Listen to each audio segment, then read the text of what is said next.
really want me on the team. What's your approach to recruiting? You want first place, come play with me. You want second place, go somewhere else. Like I would watch Magic play. I'd watch Michael play.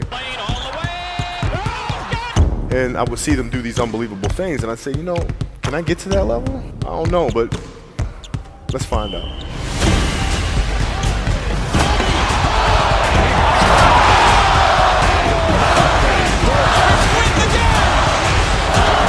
That's why he's the best player in the game.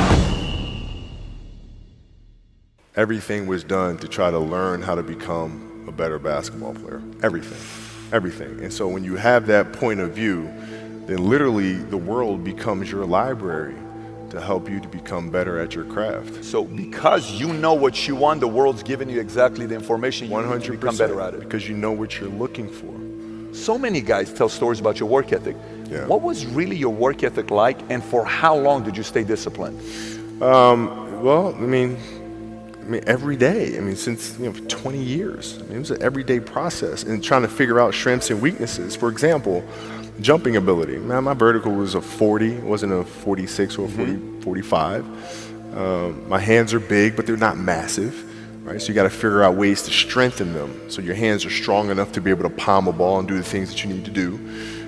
Quickness, I was quick, but not insanely quick. I was fast, but not ridiculously fast. Right? So I had to rely on skill a lot more. I had to rely on angles a lot more. I had to study the game a lot more. And but I enjoyed it though. So like from the time I can remember when I started watching the game, I studied the game, and it just never changed. It's a good separation for me, emotionally, to be able to put myself in a place where at practice or when I'm training or during games, I switch my mind to something else. I switch my mode into something else, right? For me, it's the equivalent of Maximus, Decimus, Meridius, and Gladiator picking up the dirt, smelling the dirt. It's go time, right? So that was my mental switch. It was like an actor getting ready for a film. You got to put yourself in that cage. When you're in that cage, you are that character. And then when you leave there, it's something completely different. But when I'm in that cage, bro, don't touch me, don't talk to me.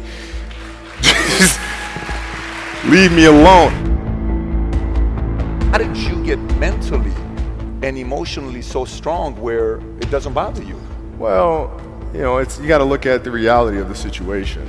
Like for me, it's not, you kind of got to get over yourself. Like, it's not about you, man. Like, okay, you feel embarrassed. You're not that important. Like, get over yourself. That's where you go. Get over yourself, right? Like you're worried about how people may perceive you, and like you're walking around and it's embarrassing because you shot 5 air balls. Get over yourself, right? And then after that, it's okay, well, why did those air balls happen? Got it. High school, year before, we played 35 games, max, right? Week in between, spaced out, plenty of time to rest. In the NBA, it's back to back to back to back to back to back to back. I didn't have the legs. So you look at the shot, every shot was online, but every shot was short. Right? I got to get stronger. I got to train differently. The weight training program that I'm doing, I got to tailor it for an 82-game season so that when the playoffs come around, my legs are stronger and that ball gets there. So I look at it with rationale and say, okay, well, the reason why I shot air balls is because my legs aren't there. I go, well, next year they'll be there. That was it.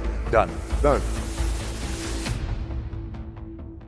Were there some names that you looked at and says, these 3 guys are as crazy as I am? At the time, I deal with what I've referred to as Goat Mountain. I went to Goat Mountain, and I talked to Magic, Michael, Bird, Hakeem Olajuwon, Jerry West, Oscar Robinson, Bill Russell. So I would talk to them. What did you do? What were your experiences? Michael in particular, he's become my big brother. He's been my big brother since I first came in the league. And what was that process like?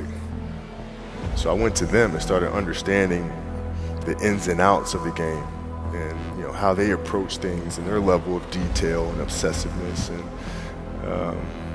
that's what I did. The players that had that passion but weren't willing to commit their entire lives to doing that, right? It's a choice, right? You have other things. You have family. You have all these other things that you have to do. The game can't really be your number one priority. And so I was looking at that like, man, this is going to be fun. If I'm buddies with you from high school, if I'm a cousin of yours, what happened to our relationship? How did that gravitate when you went into the league and you're determined to become the greatest, or you're determined to become one of the greatest? What happens to our relationship? Well, it suffers. It does suffer. Oh, yeah. Okay. Yeah. And you understood that. You were okay with that. Well, yeah. And the people that love you, like friends and family, like they know that about you. Got it. So they let you be you. And when you reconvene, you pick back up where you left off. Mm-hmm. But make no mistake about it, everything in between is lost, right? So those long-term relationships, the commitment of time of, taking like I see a lot of players take vacations with other players that are close friends.